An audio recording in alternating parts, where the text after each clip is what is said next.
quand la tristesse arrive, je sais tu es là, toujours près de moi. Bon mercredi, bienvenue à votre émission La Victoire de l'amour. J'espère que vous allez bien en ce mois du carême. Comme on le fait tous les mercredis, on rejoint quelqu'un que j'apprécie beaucoup, et vous aussi d'ailleurs, le bon docteur Gaétan Brouillard.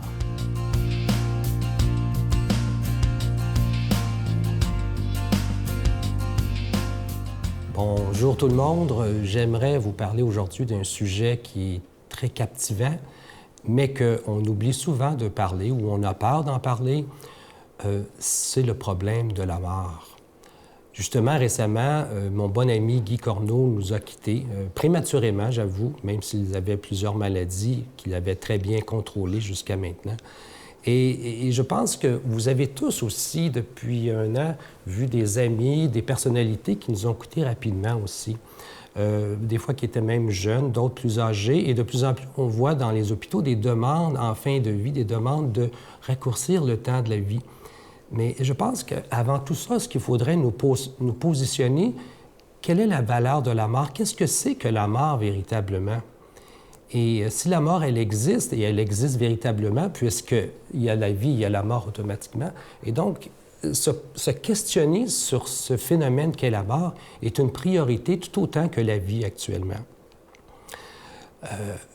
La mort est aussi une délivrance, que l'on dit, une délivrance, mais la délivrance uniquement au niveau d'un corps, hein, c'est uniquement le corps physique qui est délivré finalement par le phénomène de la mort. Mais au fond, nous sommes des êtres immortels, et cela me fait penser à une connaissance, le docteur Ben Alexander, qui était neurochirurgien de Harvard et qui a été dans un coma profond avec un cerveau quasi totalement mort, et ses congénères avaient dit, bon, non, il ne pourra plus revenir. Et par miracle, il est revenu après une semaine. Et ce qui nous a marqué, c'est qu'à partir de ce moment-là, il avait complètement changé sa vie. Pour lui, ce qui est important, c'est de démontrer aux gens à quel point la mort n'existe pas. Et il nous dit clairement, je le cite, « Nous sommes immortels, notre conscience n'est ni contenue ni limitée par notre cerveau. La mort n'est pas la fin. La mort n'existe pas. La mort telle qu'on pense qu'il y a un arrêt, non, la mort n'existe pas, ce n'est qu'une continuité. Et l'amour, ce qu'il nous dit, c'est que l'amour est la plus grande force de l'univers. » Je pense, venant de ces êtres-là, il y a de quoi se pencher davantage sur cette question de la mort. Et plus on va apprendre sur la qualité de la mort, plus nous allons devenir légers. Il faut cesser de s'identifier uniquement à cette enveloppe que nous appelons le corps et commencer à réaliser que nous sommes des âmes avant tout qui voyageons. Je suis une âme, vous êtes une âme, et tous ensemble, on cohabite en tant qu'âme pour faire un certain pèlerinage ici sur la planète. Et je vous dis de passer une bonne journée, et n'oubliez pas d'avoir l'âme en paix tout autour de la journée. Merci. Notre Père qui es aux cieux, que ton nom soit sanctifié, que ton règne vienne, que ta volonté soit faite sur la terre comme au ciel. Donne-nous aujourd'hui notre pain de ce jour. Pardonne-nous nos offenses comme nous pardonnons à ceux qui nous ont offensés. Ne nous laisse pas entrer en tentation, mais délivre-nous du mal, car c'est à toi qu'appartient le règne, la puissance et la gloire pour les siècles des siècles. Amen. Mon Père, je m'abandonne à toi. Fais de moi ce qu'il te plaira. Quoi que tu fasses de moi, je te remercie. Je suis prête à tout, j'accepte tout, pourvu que ta volonté se fasse en moi, en toutes les créatures. Je ne désire rien d'autre, mon Dieu. Je remets mon âme entre tes mains. Je te la donne, mon Dieu, avec tout l'amour de mon cœur, parce que je t'aime. Et que ce m'est un besoin d'amour de me donner, de me remettre entre tes mains, sans mesure, avec une infinie confiance, car tu es mon Père.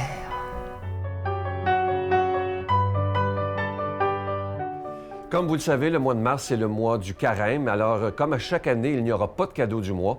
Et moi, je me permets de vous demander un don tout à fait spécial en ce carême 2017. Vous savez que le plus beau cadeau qu'on peut vous offrir depuis 22 ans, ça fait 22 ans maintenant, c'est des émissions quotidiennes, 7 jours par semaine, sur l'ensemble du réseau TVA. Et imaginez, les émissions sont diffusées à la télé, évidemment, dans tout le Canada, une partie des États-Unis, Saint-Pierre-et-Miquelon.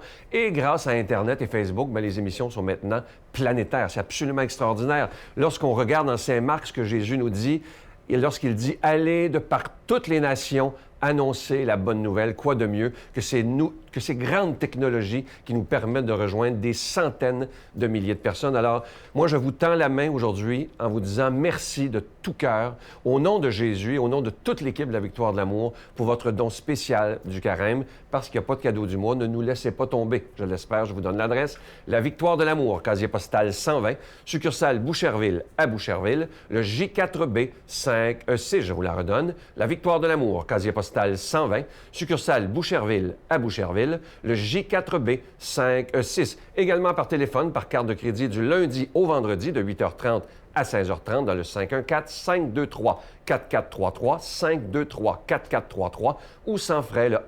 1-888-811-9291, 1-888-811-9291 et aussi sur notre site Internet, le www.lavictoiredelamour.org. Merci de tout cœur de donner des mains à la Providence en ce carême 2017 et merci aussi de votre prière.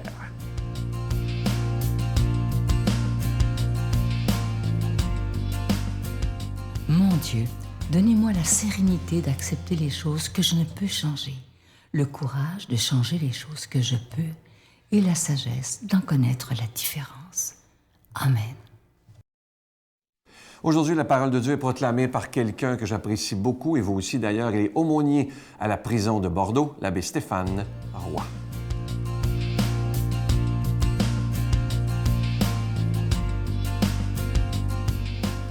Bonjour à toi aujourd'hui et bon mercredi matin. Évangile de Jésus-Christ selon saint Luc. Comme les foules s'amassaient, Jésus se mit à dire : « Cette génération est une génération mauvaise. Elle cherche un signe, mais en fait de signe, il ne lui sera donné que le signe de Jonas. Car Jonas a été un signe pour les habitants de Nénive. Il en sera de même avec le Fils de l'homme pour cette génération.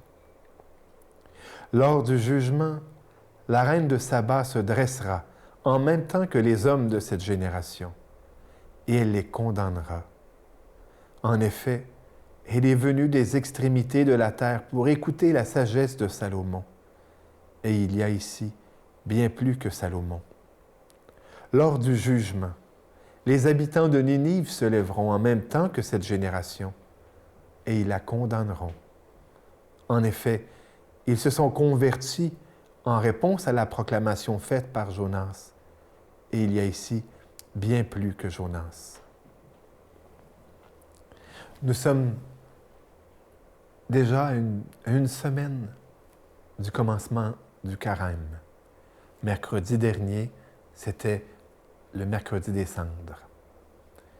Et dans cette grande aventure qu'est le carême, nous voulons marcher vers Pâques, en passant par le jeudi saint, le vendredi saint, le samedi saint. Le carême, c'est une marche. C'est une montée avec Jésus vers Jérusalem. Et c'est aussi une marche de l'Égypte vers la terre promise. C'est la grande libération. Libération qui s'est vécue en Terre Sainte, au moment avec le peuple hébreu. Libération qui s'est vécue en Terre Sainte avec Jésus, qui a crucifié sur la croix, l'ayant assumé pleinement, le mal qui nous fait mal et la mort. Et là, nous, allons-nous marcher Est-ce que nous allons monter? Est-ce que nous allons sortir de ce pays d'esclavage, l'Égypte, notre je me moi, pour aller vers le pays de la liberté, le pays, la terre promise? Est-ce que nous allons monter vers Jérusalem en regardant Jésus, en le suivant, renonçant à nous-mêmes, à nos travers? Et dans cette marche, l'Esprit nous accompagne, nous indiquant ce à quoi il nous faut renoncer pour enfin mourir à ce vieil homme, cette vieille femme, et ressusciter à l'homme transfiguré, à la femme transfigurée par la grâce et l'amour. Le signe de Jonas dont Jésus parle est celui de la résurrection. C'est curieux, Jésus dit, à cette génération, il ne sera donné que le signe de Jonas. Ce n'est pas peu, ce n'est pas rien. Le signe de Jonas, la résurrection, c'est le grand signe. Le signe qui a fait que Pierre s'est transformé. Le signe qui a fait que Thomas est parti dans le nord de l'Inde, le Pakistan, a accepté de mourir écorché vif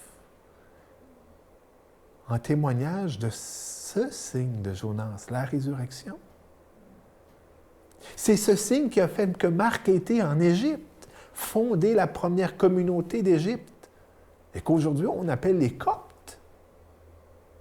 C'est ce signe. Quel grand signe, la résurrection. C'est un phare qui doit transformer, qui doit transfigurer toute notre vie. Nous sommes souvent bien incrustés dans le temps. Nous sommes souvent tentés de faire de notre royaume ici-bas.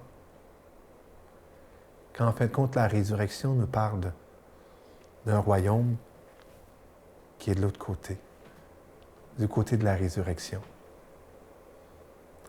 Et pendant que nous vivons ce temps, nous luttons contre les morts qui nous sont demandés comme lieu de passage et de transformation. Avec ce Jésus qui nous demande de nous convertir et de grandir dans la foi, eh bien, demandons aujourd'hui, Seigneur, augmente en moi la foi, en la résurrection, en la vie éternelle, et dans le fait que les morts qui me sont demandés sont des lieux de passage et de croissance. Que la bénédiction du Dieu Tout-Puissant, Père, Fils et Saint-Esprit descende sur toi et y demeure à jamais. Amen. Je vous salue Marie, pleine de grâce. Le Seigneur est avec vous. Vous êtes bénie entre toutes les femmes, et Jésus, le fruit de vos entrailles, est béni. Sainte Marie, Mère de Dieu, priez pour nous pauvres pécheurs, maintenant et à l'heure de notre mort. Amen. Je veux vous souhaiter à toutes les femmes aujourd'hui une très, très belle journée. C'est la Journée internationale de la femme. Et merci d'être là. Et souvent, dernièrement, le pape François disait que c'est les femmes qui tiennent l'Église debout. Et ça, c'est tellement vrai. Par votre prière, vos actions. Et c'est souvent vous. Moi, je me souviens, dans mon passé, c'est toujours les femmes qui nous parlent de Jésus souvent. Hein? C'est, dans les familles, c'est eux qui nous parlent de la foi. Alors, merci de tout cœur. Je vous souhaite la plus belle des journées. Et laissez-vous aimer aujourd'hui. À demain. Bye. Mais je me dis, la guerre, pour moi, ça a été une force. Ah oui? Oui. Parce que quand tu souffres beaucoup, quand tu es jeune, écoute, je suis née en même temps que la guerre, il faut se le dire, et puis quand tu voyais tous ces Allemands rentrer, puis toute cette affaire, ça tirait de partout, ça mourait partout, on marchait par-dessus les morts, Jésus-Marie.